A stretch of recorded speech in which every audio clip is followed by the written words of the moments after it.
पिछले एपिसोड के अंदर हमने देखा कैसे जिनवू, सोंगी एंड और भी बहुत सारे हंटर्स जो है वो एक रेड गेट के अंदर चले जाते हैं। वहां से निकलना काफी ज्यादा मुश्किल था, इसलिए उन्होंने सोचा कि वो लोग 2 टीम बनाएंगे, जिसमें से एक ए रैंक का हंटर जो था वो सभी ताकतवर लोगों की टीम को लीड करेगा एंड बाकी सारे जितने भी कमजोर लोग हैं वो जिनवू के साथ। बाय द वे जब वो लोग गेट के अंदर घुसे थे उसी टाइम डोंगसुक आ चुका था जिनवू को ढूंढने के लिए, पर बेचारा जिनवू तो उसी रेड गेट के अंदर फंसा हुआ है। By the way red gate के अंदर लास्ट में हमने देखा जो ए रैंक हंटर की टीम थी उसके सभी टीममेट्स को व्हाइट एल्फ्स ने मार दिया था। अब आगे इस एपिसोड के स्टार्ट में हम देखते हैं जिनवू जो है वो बहुत सारे आइस बियर्स को मार चुका होता है एंड उन सभी के शैडो को एक्सट्रैक्ट कर लेता है। वैसे तो ये आइस बियर्स काफी ज्यादा स्ट्रॉन्ग थे, नंबर्स में भी बहुत ही ज्यादा होते हैं। इसके बाद हम देखते हैं बाहर का सीन जहाँ पे कि डोंगसुक जो है वो ये सोच रहा होता है कि अभी बाहर के 3 घंटे हो चुके हैं, यानी कि अंदर में 3 दिन बीत चुके हैं और 3 दिनों में मेरे को लगता है जिनवू तो अंदर ही मर चुका होगा, इसीलिए मेरे को लगता है मेरा यहाँ का ट्रिप जो है बर्बाद हो चुका है। ये कह के वो वहां से जाहिर होता है कि तभी उसे रियलाइज होता है कि एक सेकंड, जिनवू तो व्हाइट टाइगर गिल्ड का है ही नहीं, तो फिर उसने यहाँ के असॉल्ट टीम को क्यों ज्वाइन करा। अब ये सुन के वो जो मैनेजर रहता है एक झूठ से बहाना मार देता है, लेकिन डोंगसुक को पता चल जाता है कि ये झूठ बोल रहा है एंड वो काफी तेजी में जाके उसके गले को पकड़ लेता है। ऐसा लग रहा था कि डोंगसुक उसे मार ही डालेगा, लेकिन तभी व्हाइट टाइगर गिल्ड के मास्टर उसे रोक लेते हैं। अब इतना तो साफ है कि दोनों ही एस रैंक हंटर्स हैं, दोनों में ही बहुत ही ज्यादा ईगो है, इसीलिए फाइट तो होनी ही है। लेकिन मैनेजर इस बात से घबरा रहा था कि अगर यहाँ पे फाइट हो गई तो फिर ये एरिया पूरा बर्बाद हो जाएगा, पर इस चीज की किसको परवाह थी, इसीलिए वो दोनों एक दूसरे की तरफ काफी ज्यादा तेजी से एक पंच लैंड करते हैं। तभी सीन चेंज आता है। रेड गेट के अंदर जो बेचारा ए रैंक का हंटर होता है वो ठंड से कांपते कांपते कहीं पे जा रहा होता है एंड थोड़ा आगे बढ़ने पे वो देखता है कि वहां पे बहुत सारे आइस बियर्स मरे हुए हैं जिनको कि जिनवू ने मारा था। ये देख के बेचारे का तो दिमाग ही खराब हो जाता है कि कैसे एक ए रैंक हंटर ने इन भालुओं को मार दिया, या फिर कहीं इनको आइस एल्फ्स ने तो नहीं मारा, और ये सोच के बेचारा भागने लगता है। By the way Dongsuk and white tiger guild के मास्टर ने जो एक दूसरे के ऊपर पंच लैंड करा था उसको जो है हंटर्स एसोसिएशन के मैनेजर ने रोक लिया। वो उनको बताता है कि अगर तुम दोनों ने अपने पावर को कम नहीं रखा रहता तो शायद मेरे दोनों हाथ अभी तक टूट गए रहते। वेल मास्टर उसे बाद में एक्सप्लेन करते हैं कि मैंने कुछ टाइम पहले आज से जिनवू के पावर को टेस्ट करा था, जब वो डबल डंजन से सेफली सर्वाइव कर गया था उस टाइम पे वो एक ई रैंक हंटर ही था और उसमें ऐसा कुछ भी स्पेशल नहीं है कि वो तुम्हारे भाई को मार सके। उसे वहां के मॉन्स्टर्स नहीं मारा और जिन्हो जो है उसने उस मॉन्स्टर को खत्म कर दिया, इसीलिए मेरे को नहीं लगता कि तुम्हें जिनवू के पीछे जाना चाहिए। ये सुन के डोंगसुक वहां से चला जाता है और बाकी सभी लोग सोच रहे होते हैं कि अगर यहाँ पे सच में 2 एस रैंक हंटर्स की फाइट हो गई रहती तो फिर क्या होता। और रेड गेट के अंदर जो जिनवू की टीम है वो सभी लोग पिकनिक कर रहे थे एंड उनको जो वो ए रैंक हंटर है छुप छुप के देख रहा होता है, गुस्से से भरा हुआ कि ये लोग अभी तक कैसे जिंदा है। वो उन तीनों की तरफ काफी ज्यादा गुस्से में बढ़ रहा था, ये बताते हुए कि उसकी पूरी टीम मारी गई क्योंकि उनके पास गर्म कपड़े नहीं थे और खाने के लिए खाना नहीं था, और तुम लोगों ने ये सब कुछ मेरे से छुपा के रखा था, तो अब जल्दी बताओ ये किसका काम है। वो गिनती गिनना चालू करता है और कहता है कि मैं 3 गिनूंगा, अगर तुम में से किसी ने नहीं बताया तो मैं तुम तीनों को मार डालूंगा। बेचारा अपना गिनती गिनना चालू करता है, 1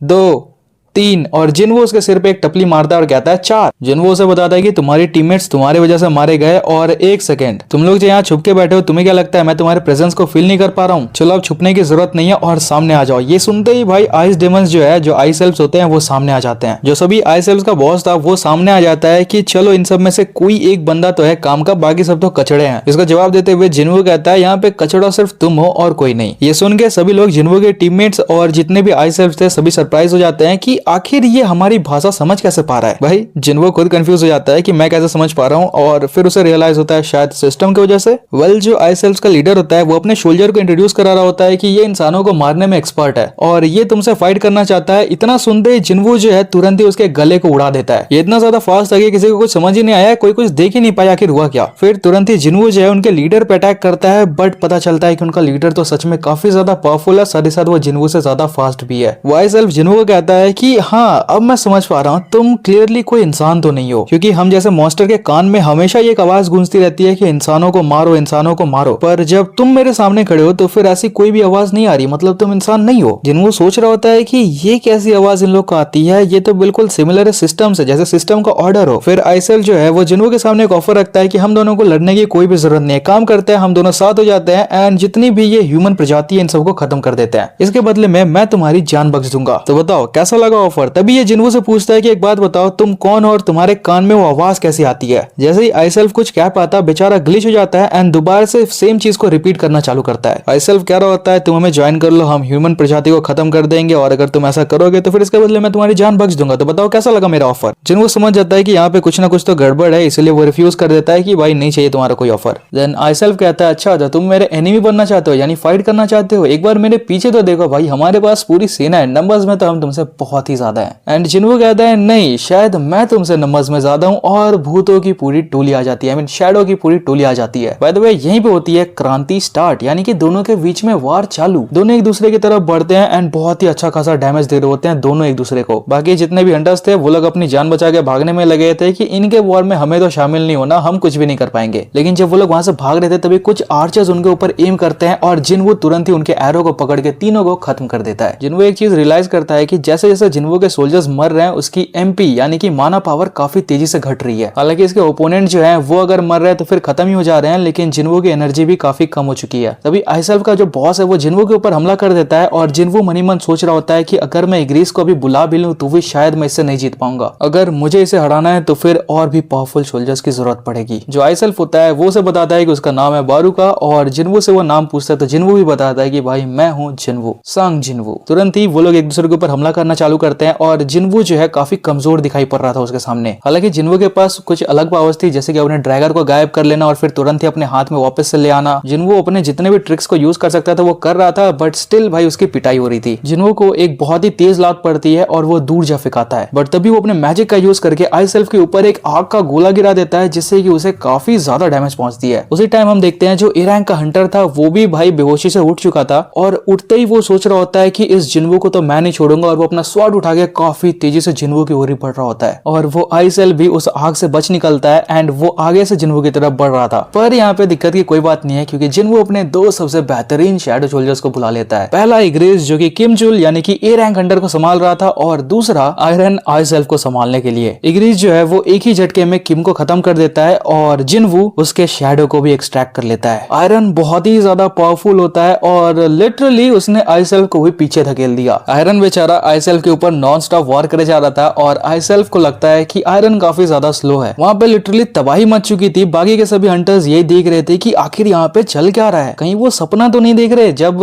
सौंगी उसे पूछती है कि क्या आपने कभी पहले ऐसा कुछ देखा है, तो जो बी रैंक की हंटर होती है वो बताती है कि नहीं, मैंने अपनी जिंदगी में ऐसा कुछ नहीं देखा। बाय द वे आइसेल्फ का जो किंग है वो आयरन से फाइट करते करते बोर हो चुका था, इसलिए वो इन्वाइट करता है कि जिनवू और इग्रिस तुम दोनों भी ज्वाइन कर लो। और अब ऐसा ही होता है, यहाँ पे 1v4 का सिचुएशन आ चुका है। जिनवू, आयरस, इग्रिस, किम सब मिलके उस आइसेल्फ को अकेले मारने में तुले हुए थे। अब बेचारा किसको किसको संभाल पाएगा, चारों तरफ से उसकी धुलाई हो रही थी। एंड फाइनली जिनवू अपने ड्रैगर को उसके कंधे के आर पार कर देता है। भले ही उस ड्रैगर से उसके ऊपर ज्यादा कुछ असर तो नहीं हुआ था, लेकिन जिनवू उसे बताता है कि अब तुम काफी ज्यादा कमजोर हो चुके हो, इसलिए नहीं कि मैंने तुम्हारे अंदर ड्रैगर डाल दिया, बल्कि इसलिए क्योंकि तुम्हारी सेना मारी जा चुकी है। ये देख के भाई साहब जैसे सठिया जाते हैं और पूरे गुस्से में जिनवू की तरफ बढ़ते हैं। एंड जिनवू भी अपना ड्रैगन निकाल के अचानक से उसकी तरफ फेंक देता है, बट वो कैसे भी उसे डॉज कर ही लेता है। ये करके वो काफी ज्यादा खुश था, बट जिनवू अपने हाथ को आगे करता है और ड्रैगर पीछे से घूमते हुए उसके पास दोबारा से आता है। आइसेल्फ उसे बचने के लिए अपना ड्रैगर आगे करता है, बट उसका ड्रैगर टूट जाता है। उसी टाइम आयरन भी उसे जोर से आगे जकड़ लेता है और बाकी सारे जितने मजिशियंस थे वो भी अपना सारा पावर लगा के उसे रोकने की कोशिश कर रहे थे, बट पता नहीं कैसे उसने लिटरली आयरन को बीच से फाड़ दिया। और वो इतना ज्यादा गुस्सा हो चुका था कि जैसे वो सबको मार डालेगा, बट जिनवू अपने इनविजिबल होने वाले मैजिक का यूज करके सडनली उसके कमर में जाके अपने ड्रैगर से घिस देता है। हालांकि वो मरा तब भी नहीं था, बट आयरन बदला लेने के लिए एक हथौड़ा बेचारे के सर पे दे मारता है। जब वहां से धुआं हटता है तो हम देखते हैं बेचारे का पापड़ बन चुका है और जिनवू कह रहा होता है मैंने तुम्हें पहले ही कहा था ना तुम मरोगे। डंजन क्लियर हो चुका था और जिनवू का लेवल अप भी हो चुका था, लेकिन वो पीछे से आवाज सुनता है धप धप धप, एंड मुड़ के देखने पता चलता है कि आयरन का गुस्सा अभी भी शांत नहीं हुआ है। नॉन स्टॉप उसके सिर पे हथौड़ा दिए जा रहा है। जिनवू उसे रोकता है कि भाई रुक जा, मत कर, पता नहीं तुम लोग का फ्यूचर में क्या होगा। इग्रिस जिनवू की बात मान के वहां से हट जाता है एंड आयरन एंड उसके जितने भी सोल्जर्स थे वो लोग सेलिब्रेट कर रहे होते हैं। जिनवू बाकी हंटर्स के पास जाता है और वो लोग पूछते हैं कि क्या ये खत्म हो गया, और वो उन्हें बताता है हाँ खत्म हो गया, ये रहा गेट, अब हम लोग यहाँ से बाहर जा सकते हैं। रेड गेट के बाहर मैनेजर सब का वेट करते करते ऑलमोस्ट 7 घंटा हो चुका है, यानी कि अंदर में 1 हफ्ते से भी ज्यादा टाइम हो चुका है ऑलरेडी। वो मास्टर को कहता है कि मास्टर आप चले जाओ, अगर यहाँ पे कुछ भी होता है तो फिर मैं देख लूंगा, आपको इन्फॉर्म कर दूंगा। बट मास्टर उन्हें कहता है मेरे को मत सिखाओ मुझे क्या करना है, मेरे हंटर्स वहाँ पे अंदर फंसे हुए हैं, मैं अंदर जाके रेस्ट नहीं कर सकता। बट तभी सडनली हम 2 लोग को वहां से बाहर आते हुए देखते हैं। सभी लोग सोच रहे थे कि वो ए रैंक हंटर्स होंगे, लेकिन ऐसा बिल्कुल भी नहीं था। ये देख के सभी लोग हैरान तो थे ही, और वो जब तक उनसे कुछ पूछ पाते तभी जिनवू एंड सौंगी भी बाहर जाती है। व्हाइट टाइगर गिल्ड के मास्टर जो है ये देख के काफी ज्यादा सरप्राइज थे कि अब गेट गायब हो चुका है, यानी कि अंदर का जो मॉन्स्टर है वो मारा जा चुका है, बट किम वहाँ से वापस जिंदा नहीं आया तो फिर उसको मारा किसने। तभी उसकी नजर जाती है जिन्वो के ऊपर, जो कि पहले भी ऐसा सिचुएशन से कई बार बाहर आ चुका है। वो और सोंगी वहाँ से जाने वाले थे कि तभी वो उनको रोक लेता है। वो जिन्वो को रोक के पूछता है कि क्या मैं तुमसे कुछ बात कर सकता हूँ, और जिन्वो से कहता है नहीं, मैं काफी ज्यादा थक चुका हूँ, तुम्हें जो भी जानना है बाकी के गिल्ड मेंबर से बात कर लो। जैसे ही जिन्वो ने उसे ऐसा कुछ जवाब दिया, बेचारे का ईगो हर्ट हो जाता है एंड वो और भी ज्यादा पावर से इस बार जिन्वो को रोकता है, ये कहते हुए कि मेरे कई सारे हंटर्स अंदर गए थे, उनमें से बहुत सारे मारे गए, तो क्या मैं तुमसे बात भी नहीं कर सकता। बट जिन्वो उनसे कहता है कि तुम मेरे से बात तो ऐसे कर रहे हो जैसे कि मैंने उन सभी को मारा हो, और मेरे ख्याल से तुम्हें पहले मुझे थैंक्स कहना चाहिए, ना कि मेरे से जुबान लड़ाना चाहिए। मास्टर उसकी बात समझ जाते हैं और कहते हैं कि मुझे माफ कर दो, शायद मैं किसी और का गुस्सा तुम पे ही निकालने वाला था। बाद में जिन्वो और सोंगी वहां से निकल लेते हैं, लेकिन जो मास्टर था गिल्ड का,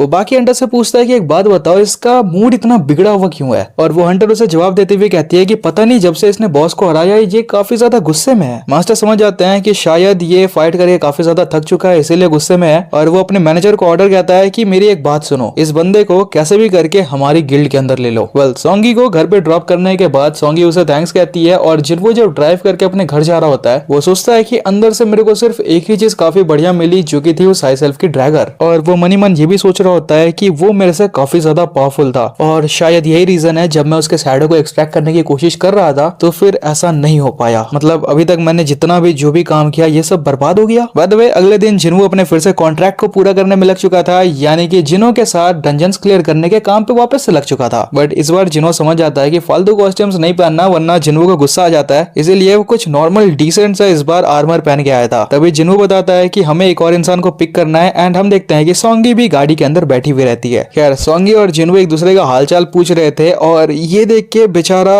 जो जिनो है वो काफी ज्यादा परेशान हो जाता है। जब वो दोनों बातचीत कर रहे होते हैं, तभी जिनो उसको टोकते हुए कहता है कि सर, क्या आपको पता है सोंगी जो है वो अंडर एज है। तभी पूछता है जिन्वो, इससे क्या मतलब है। ये सुन के जिनो और भी ज्यादा परेशान हो जाता है कि आखिर ये क्या बक रहा है, और फिर वो लोग वहां से निकल लेते हैं। इसी के साथ यहाँ पे होता है सीजन 2 एपिसोड 2 खत्म। मेरे को उम्मीद है बाकी एपिसोड की तरह ये एपिसोड भी आपको काफी ज्यादा पसंद आया होगा। अगर वीडियो पसंद आए तो वीडियो को लाइक कर दो, एंड चैनल पर नहीं हो तो फिर सब्सक्राइब कर दो। बाय द वे, सब्सक्राइब करने के बाद बेल आइकन दबाना सबसे ज्यादा इंपॉर्टेंट है, ताकि जैसे ही मैं कोई नया एपिसोड रिलीज करूं आपके पास तुरंत ही नोटिफिकेशन चला जाए। इसके अलावा मिलते हैं अगले एपिसोड के अंदर। Thanks for watching till the end, bye bye.